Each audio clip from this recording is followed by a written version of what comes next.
The Mikoyan-Gurevich MiG-23, known to NATO as the Flogger, was one of the Soviet Union's most ambitious fighter projects during the Cold War. First taking to the skies in 1967 and entering service in the early 1970s, the MiG-23 represented a dramatic step forward from earlier Soviet aircraft like the MiG-21.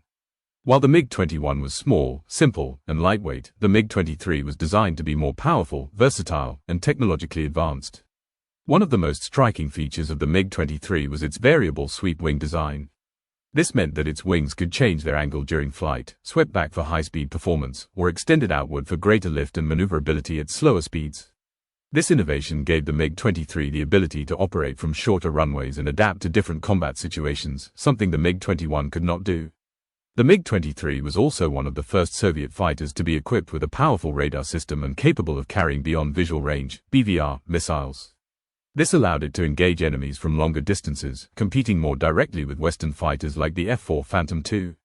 With its large, single-engine design and heavy armament, the MiG-23 was considered a major leap in Soviet fighter capability.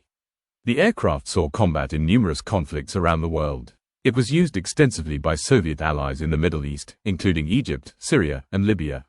MiG-23s faced off against Israeli aircraft during the Yom Kippur War and later confrontations. The results were often mixed. The jet also saw service in the Iran-Iraq War and in conflicts across Africa and Afghanistan. In these battles, the MiG-23 demonstrated both its strengths, speed, climb rate, and powerful weapons, and its weaknesses, such as limited maneuverability compared to lighter fighters. One of the MiG-23's most important roles was its service with the Warsaw Pact nations and other Soviet allies. It became a symbol of Soviet military power in the 1970s and 1980s, as it was exported to more than 30 countries.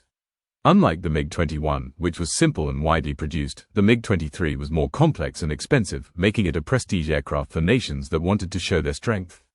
Despite its innovations, the MiG-23's reputation was not as universally positive as the MiG-21's. Western pilots often criticized it for being less agile than aircraft like the F-16 or Mirage, and some export versions had reduced performance compared to those used by the Soviet Air Force.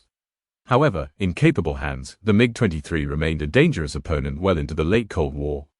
By the 1990s, the MiG-23 began to fade from frontline service as newer fighters like the MiG-29 and Su-27 took over. Still, many nations continued to operate the MiG-23 for decades, and even today, a few remain in limited service.